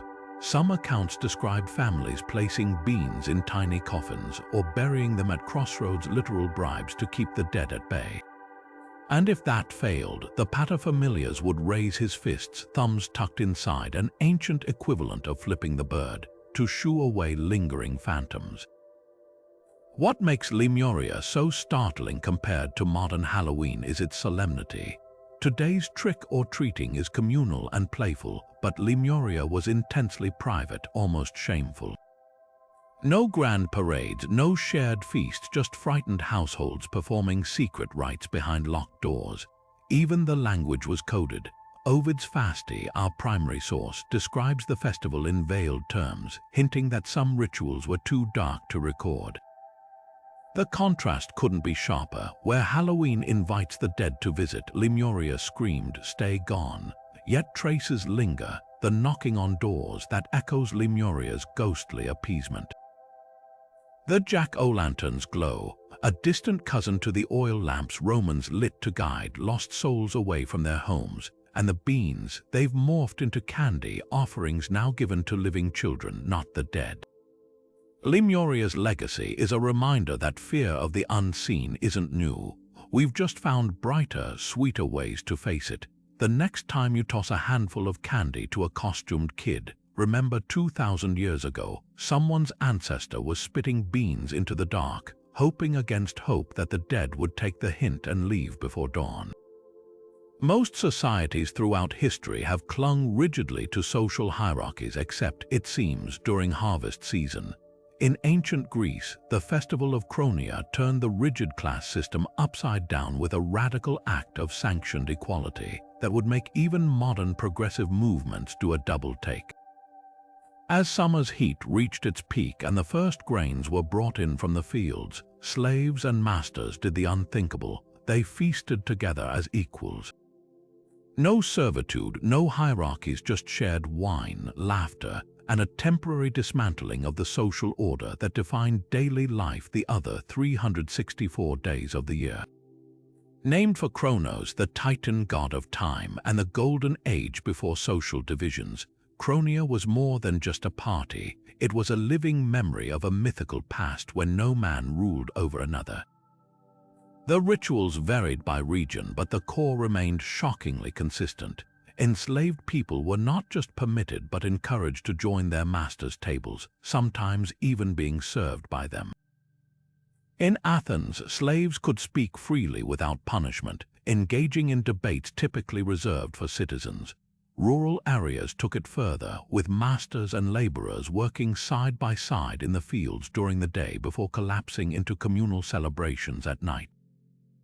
What makes Cronia so startling isn't just the temporary equality. It's the psychological precision behind it. Unlike Saturnalia's raucous role reversals, which had an undercurrent of mockery, Cronia's leveling was sincere, even reverent. Greeks believed that during harvest, humanity touched the divine balance of Kronos' reign. The shared meal wasn't a parody of power, but a sacred acknowledgement that food itself, the foundation of survival, transcended class. Modern parallels exist. Thanksgiving's idealized unity, office holiday parties where bosses served drinks, but Cronia lacked the self-consciousness of these performances. For those fleeting hours, the hierarchy didn't bend, it evaporated. Yet there was a darker undercurrent. Cronia's equality was possible precisely because it was temporary. Like a pressure valve on a boiling pot, the festival allowed tensions to release so the system could reset. Slaves returned to their labors afterward, masters to their dominance. Even the mythology reflected this duality. Kronos was both the ruler of a utopian past and a devourer of his own children. The festival's brilliance lay in its honesty. It acknowledged inequality as artificial while reinforcing that no one, not even the gods, could escape time's eventual return to order. Modern societies still struggle with the contradictions Cronia embodied. Temporary acts of solidarity, charity meals, awareness months echo its gestures without challenging the structures beneath. The festival's legacy asks an uncomfortable question. Is occasional equality enough, or does it merely excuse perpetual imbalance? The Greeks, for all their flaws, understood one truth we often ignore, that sometimes the most radical act isn't overthrowing power, but imagining, even briefly, a world where it never existed at all. High in the Peruvian Andes, where the air grows thin and glaciers cling to mountain peaks, thousands of pilgrims gather each year for Coila Riti, a festival so visually surreal it feels like a fever dream painted across the snow. At first glance, it appears Catholic, statues of Christ draped in finery, hymns echoing off icy cliffs, but look closer and the masks tell another story. Dancers clad as mythical Yukukas, half-bear, half-human spirits twirl through the crowds, their shaggy costumes bristling with spiritual weight. This isn't just a religious gathering, it's a cosmic negotiation between worlds where Catholic saints and Andean mountain gods share the same sacred stage. The festival's origins are rooted in collision. When Spanish colonizers brought Catholicism to Peru, indigenous communities didn't abandon their beliefs. They grafted them onto the new faith like a spiritual mosaic. The trigger, a local shepherd boy's 1780 vision of a white-skinned child interpreted as Christ by priests, but as an Apu mountain spirit by the Quechua people. Today, Coila Riti honors both. Pilgrims trek for days to the Sinacara Glacier, some carrying miniature churches on their backs, others blowing conch shells to awaken the earth. The climax comes at night when Yukukas ascend the glacier to harvest ice believed to hold healing powers, while masked troops perform dances passed down since Inca times. The cold is brutal, the altitude dizzying, but no one turns back. To these devotees, suffering is the price of miracles. What sets Coila Riti apart is its physicality. Unlike solemn processions in European cathedrals, this festival thrums with kinetic energy. Dancers clad in neon-colored outfits and grotesque wooden masks stomp in intricate patterns, their movements mimicking both Catholic angels and Andean condors. The Yukukas don't just observe, they mediate, cracking whips to purify sinners and bearing crosses alongside offerings of coca leaves. Even the costumes blur boundaries, sequined Virgin Mary gowns stitched with Pachamama Earth Mother symbols, or devil masks sporting rainbow feathers that fuse biblical temptation with indigenous cosmology. The real magic happens at dawn. As sunlight spills over the glacier, pilgrims collect melting ice to take home holy water to bless fields or cure ailments. Priests bless the crowds, but so do village shamans, sprinkling alcohol offerings to the mountains. For outsiders, it's disorienting. For participants, it's harmony. Where the Catholic Church sees syncretism, the Quechua see continuity, proof that faith, like the Andes themselves, has layers. climate change now looms over the ritual. The Sinakara Glacier, once towering and eternal, shrinks yearly. Some elders whisper that the Apus are withdrawing their favor, while younger dancers adapt, using mirrored costumes to reflect light onto the ice in a desperate plea to slow its retreat. Even here, in this frozen sanctuary, the festival morphs, not losing its strangeness but deepening it, becoming a living testament to resilience. Koila Riti doesn't just blend traditions, it proves that even the most unlikely unions can birth something breathtaking. When the masked dancers vanish into the mist at festival's end, they leave behind more than footprints in the snow. They leave a question hanging in the thin mountain air: what gods will answer next? While most Viking celebrations were rowdy public affairs with feasting and boasting, the Alfablot was whispered about in hearth-lit secrecy. This autumn rite, conducted behind closed doors by individual families, was so private that even Norse sagas, usually bursting with bloody details, only hint at its mysteries. Imagine a farmhouse in 10th century Norway, its doors barred against outsiders as the household gathers to honor the Alfa, the elusive elves who dwelled in burial mounds and controlled the luck of the land. No skaldic poetry celebrated these rites, no kings presided over them. Alfablot belonged to the shadows, where the boundaries between the living, the dead, and the otherworldly grew thin. Unlike the communal blots for Odin or Thor, where animal blood splashed public altars, Alfablot's offerings were intimate and idiosyncratic. Families might leave bowls of porridge at crossroads, pour ale into cracks in standing stones, or smear butter on the trunks of ancient trees, each gesture tailored to local spirits known only to them. The most sacred act, placing a single drop of the family's own blood into the offering, binding their fate to the hidden ones. Texts like the Ostafaravisa describe travelers being turned away from homes during Alfablot, told in hushed tones that the elves are feasting here tonight. To intrude wasn't just rude, it was dangerous. Disturbing the Alpha risked curses, failed crops, stillborn livestock, or worse. The festival's secrecy reveals a Viking world far more complex than horned helmets and battle cries. These weren't mindless barbarians, they were pragmatic animists who understood that some forces demanded discretion. The Alpha weren't gods to be petitioned en masse, but capricious neighbors who preferred quiet tribute over grand spectacle. A recovered iron amulet from Sweden shows a woman kneeling before a small, elf-like figure, not in fear, but in the cautious respect one might show a reclusive landowner. Even the timing was significant. Held near the winter night's Vetonita, Alfablot marked the moment when the veil between worlds frayed, and attention shifted from conquering new lands to appeasing the ones already beneath their feet. What truly chills modern scholars is how little we know. Christian scribes, eager to erase pagan practices, left only fractured clues. A passage in the Heimskringla mentions a Swedish king executing Christians who mocked Alfablot, proving how fiercely these rites were guarded.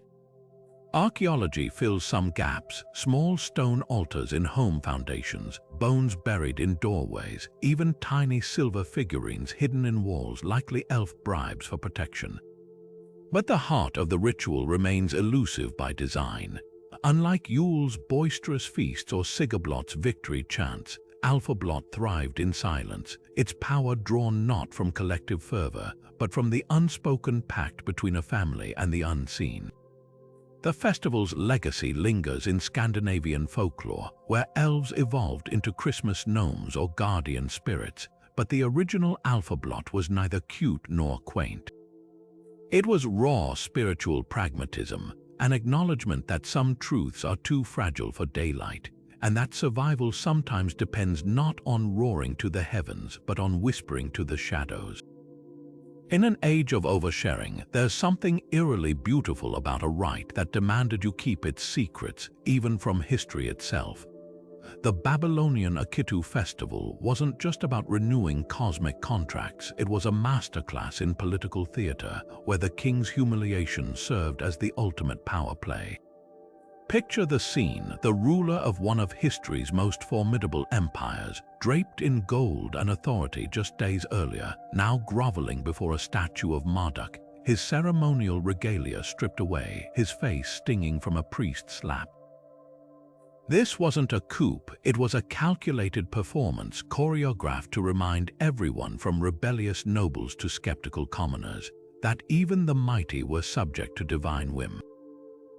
At the heart of this spectacle was the negative confession, where the king proclaimed his innocence to Marduk. "I did not sin, lord of the lands, I was not neglectful of your divinity." The phrasing mattered. This wasn't an admission of guilt, but a public audit, a vow that his rule met heaven's standards. The priest's slap carried layers of meaning. Some scholars argue it reenacted Marduk's mythical battle against chaos, the sting symbolizing the god's disciplinary power. Others see it as a legal ritual, akin to a judge's gavel, a divine verdict on the king's fitness to rule.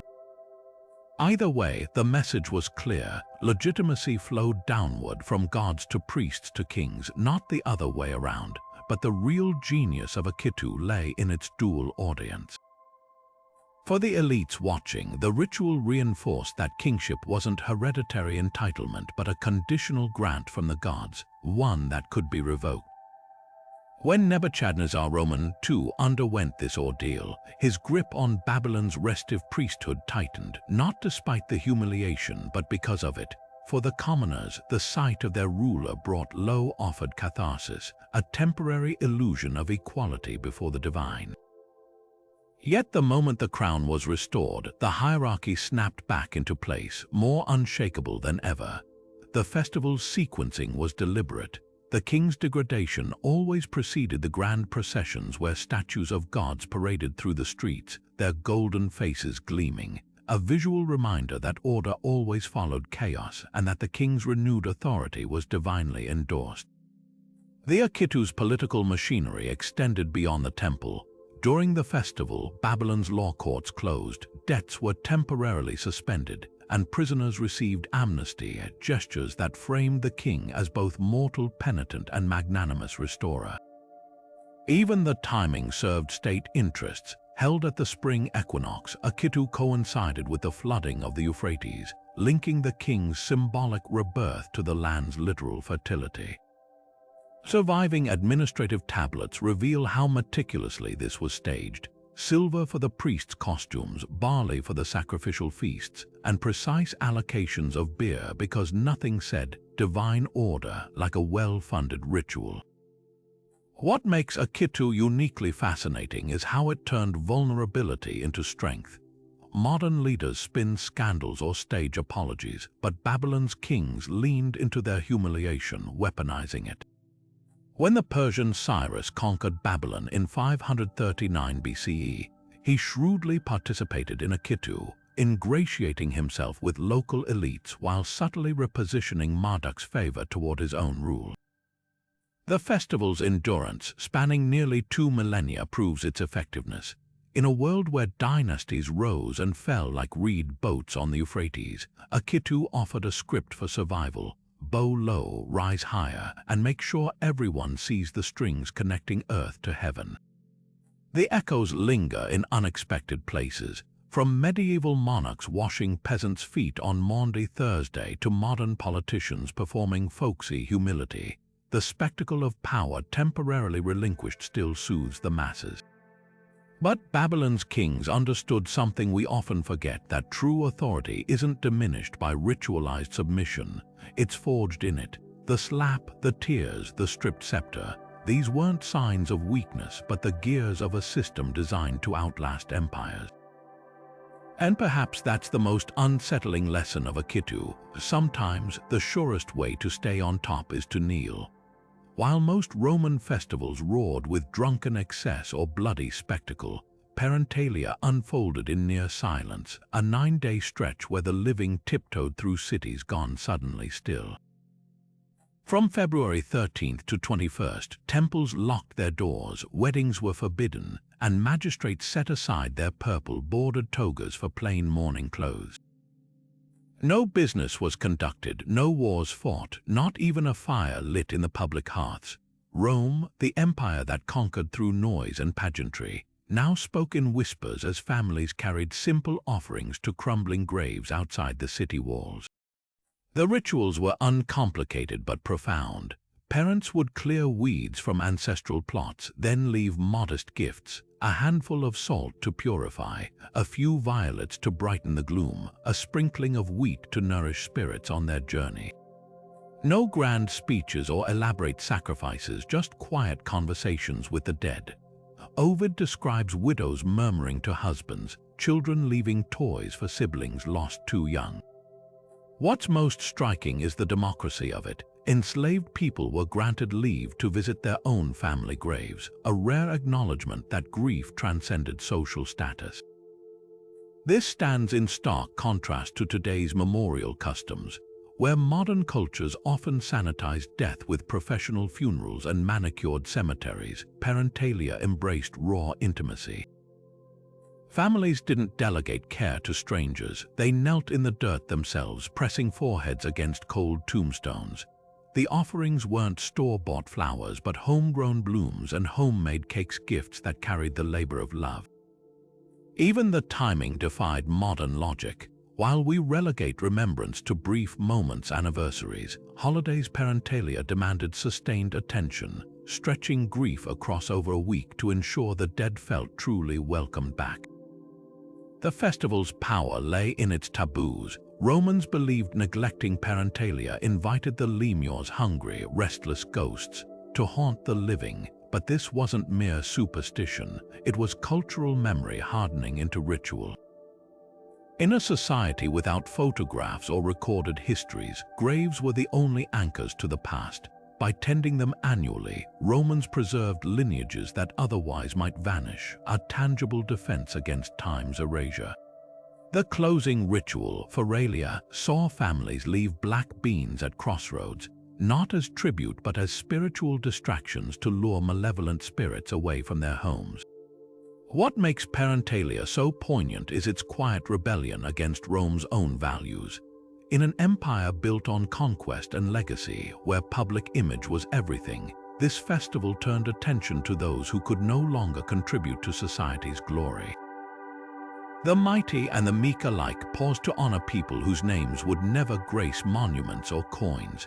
Modern Memorial Day or Dia de los Muertos capture fragments of this spirit, but Parentalia's singular focus on private remembrance feels almost radical in our era of performative grief. Perhaps the most haunting legacy is found in Pompeii's ruins. There, amid the ash-preserved homes, archaeologists uncovered small household shrines called revelries, miniature altars where families honored ancestors daily, not just during Parentalia. This suggests the festival wasn't an isolated event, but the crescendo of a year-round conversation with the dead. In those quiet moments by candlelight, whispering names into the dark, Romans understood something we often forget, that the past isn't truly gone until the living stop calling it by name. The Nile's annual flood wasn't just a seasonal event for ancient Thebes. It was the divine green light for the Opet festival, a celebration where gods literally walked among mortals in a dazzling fusion of theater and cosmology. Picture the Karnak temple complex at the height of inundation season, its sandstone pillars glinting under the relentless sun as crowds thronged the processional route. At the heart of the spectacle were the sacred barks, not mere boats, but gilded floating shrines weighing over a ton, each carrying the statues of Amun-Ra, his consort Mut, and their moon god son Khonsu.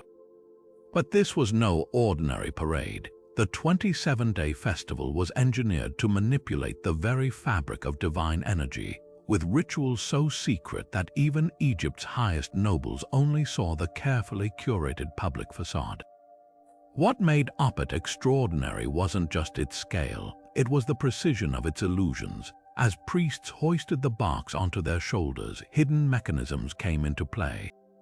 The statues weren't static idols, they were rigged with articulated limbs that swayed rhythmically, giving the eerie impression that the gods were animating their own vessels.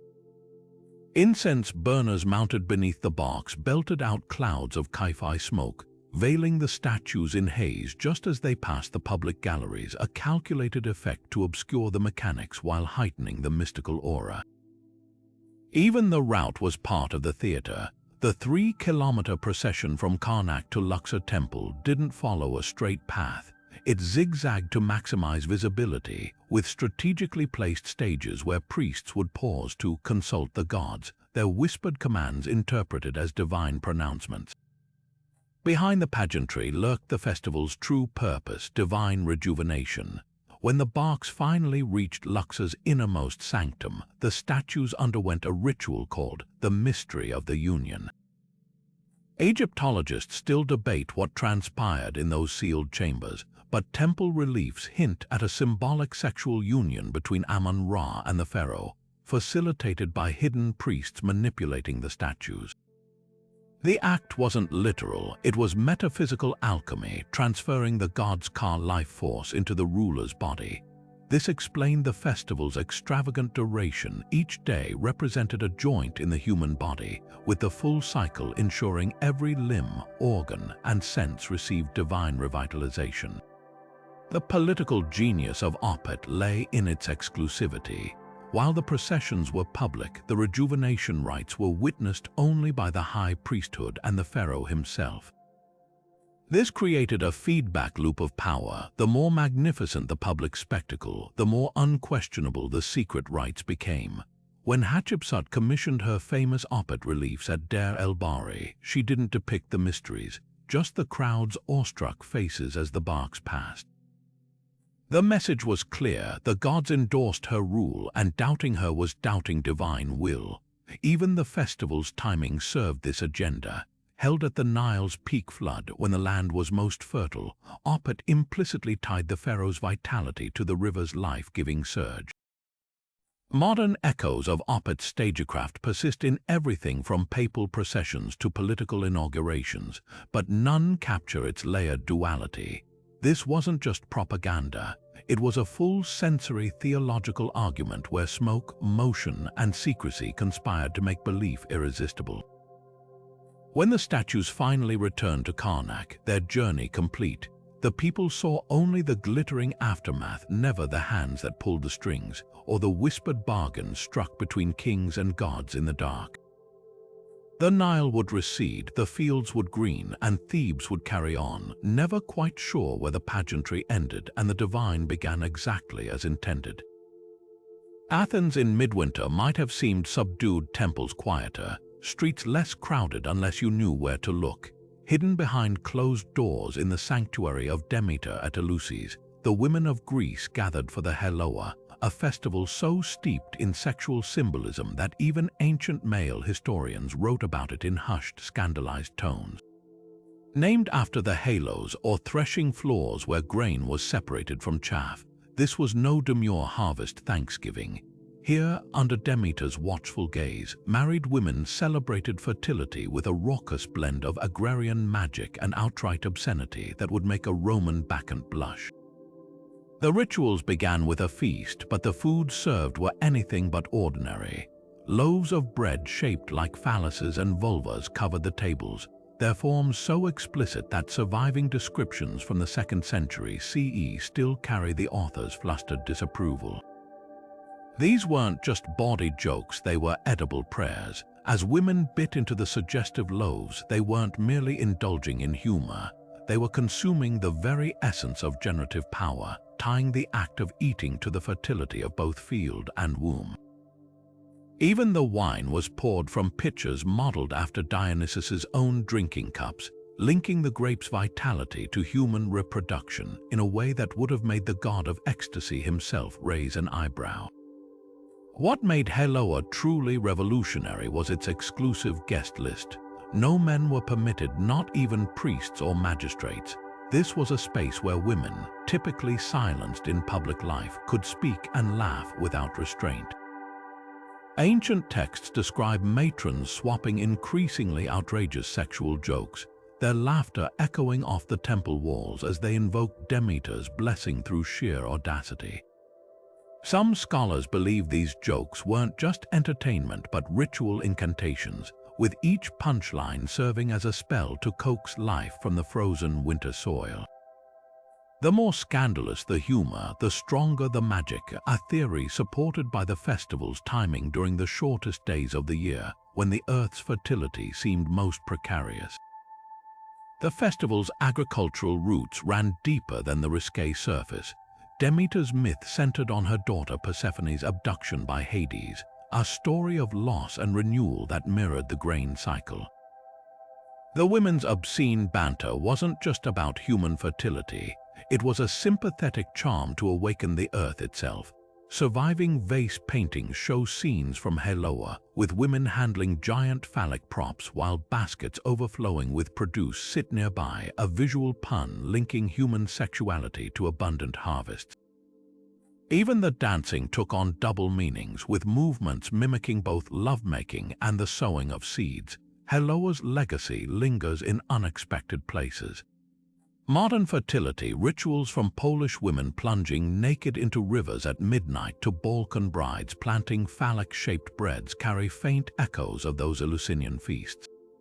The festival's true genius lay in its duality, a space where women could honor Demeter's grief while defiantly celebrating life's rawest joys. In biting those crude cakes and shrieking with laughter, they weren't just mocking societal taboos, they were wielding them, turning whispered secrets into a chorus loud enough to wake the sleeping earth.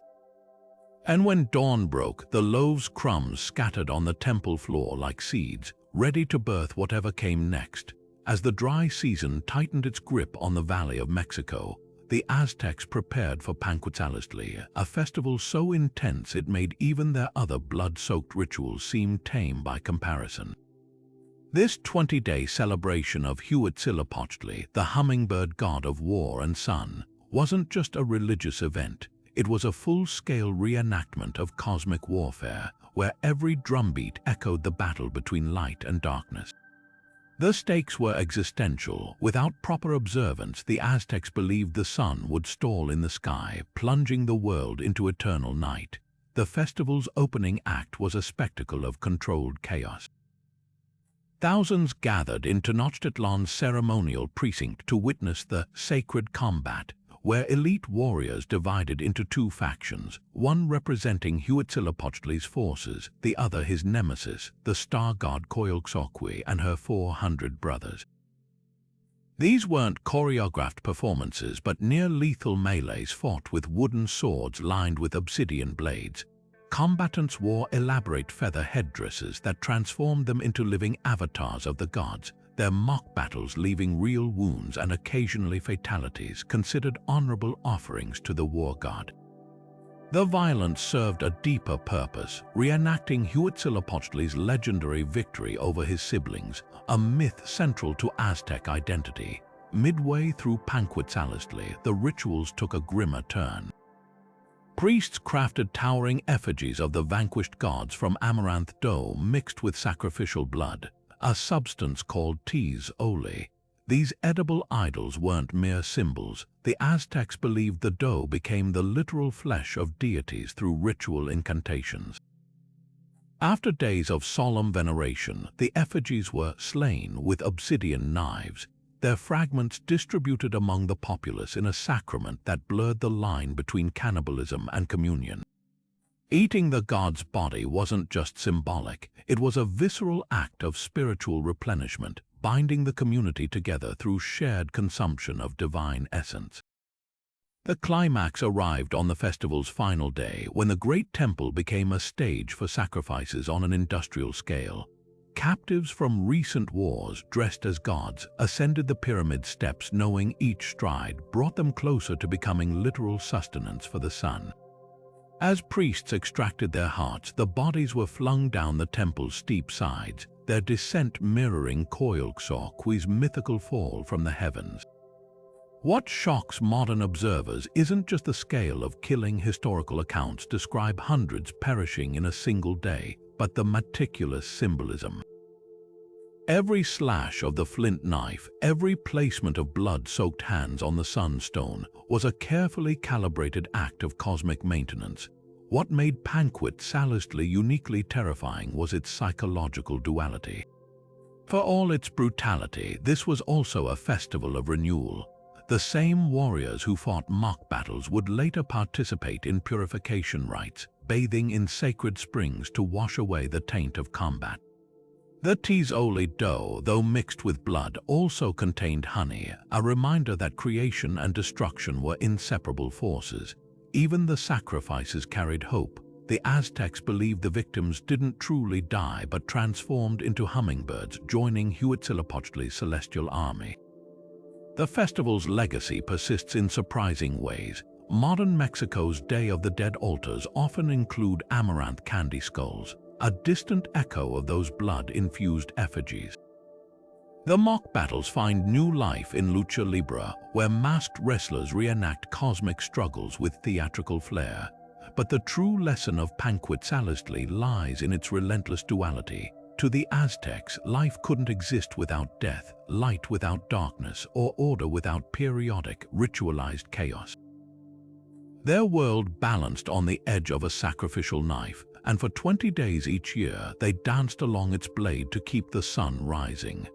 While winter's grip still held the land in its icy teeth, the Celts were already preparing for rebirth. Imbolc, celebrated on the 1st of February, wasn't just a marker of spring's approach, it was a meticulous act of spiritual housecleaning, where every flickering flame and woven straw doll carried the weight of survival. Unlike today's pastel-colored spring festivals, this was no casual celebration of warmer days ahead. It was a negotiation with the divine, a plea to Brigid, the fire-headed goddess of poetry, healing, and smithcraft, to bless their homes, livestock, and futures.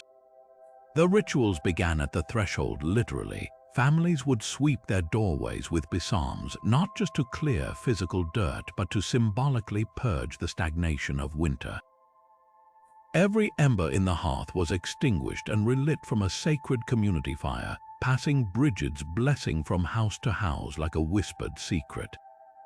But the most striking act was the crafting of Brigid's crosses, intricate woven designs of rushes or straw, hung above doors to ward off evil. These weren't mere decorations, they were physical prayers, their 4 equal arms representing the turning seasons and the goddess's protection over each. What set Imbolc apart was its intimate scale. While Beltane and Samhain roared with bonfires and bacchanal, this festival unfolded in quiet corners. A pot of milk left on the windowsill for Brigid, a strip of cloth tied to a tree to absorb her healing powers. Even the weather was scrutinized for omens. A clear, sunny Imbolc meant winter would linger, while stormy skies signaled an early spring, a paradox that mirrored the festival's deeper truth. Renewal often comes disguised as chaos. The contrast with modern spring celebrations couldn't be starker. Where today's Easter egg hunts and pastel store displays emphasize abundance, Imbolc thrived on scarcity. The Celts weren't celebrating spring's arrival, they were coaxing it into existence through sheer will. The last of the winter stores, a handful of grain, a wedge of cheese were ritually shared, not because there was plenty, but because there wasn't. This was faith made tangible: eat today, trust tomorrow. Brigid's transformation after Christianity's spread reveals the festival's resilience. The goddess became Saint Brigid, her holy wells and fires absorbed into Candlemas traditions. Yet even now, in parts of Ireland, you'll find households keeping the old ways, leaving a bed by the fire for Brigid's spirit, or judging February's weather by law older than written history. Imbolc's legacy whispers that spring isn't just a season, it's a covenant signed in straw, flame, and stubborn hope. From the blood-soaked temples of Tenochtitlan to the drunken streets of ancient Thebes, these festivals prove one startling truth: humanity's capacity for celebration has always defied modern expectations. Whether through sacred chaos, ritual humiliation, or ecstatic abandon, our ancestors understood something we often forget: that the line between reverence and rebellion is thinner than we think. The Aztec flayed their gods to renew the earth, the Romans let slaves command their masters, and the Celts whispered to spirits in the dark, each culture carving its own path to the divine through acts that shock, confuse, and strangely enough, resonate across centuries.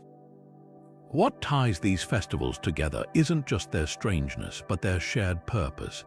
Behind every mask, every sacrifice, every raucous dance was a universal human craving to make sense of life's chaos, to touch the unknowable, and to bind communities together in ways that mere words couldn't. The Bacchanalia's wine, the Thesmophoria's rotting pigs, even the Akitu king's slapped face, these weren't random acts of madness. They were carefully coded language, a dialogue with the universe where excess became prayer and suffering transformed into salvation. Yet the most fascinating twist, these festivals didn't truly die, they evolved. The Yule log still burns in Christmas fireplaces, the maypole's suggestive dance lingers in folk traditions, and Halloween's ghosts are just Samhain's spirits in sugar-coated disguise. Even our modern parties, raves, Mardi Gras, New Year's Eve carry echoes of that ancient need to lose ourselves, if only for a night, in something greater than the everyday.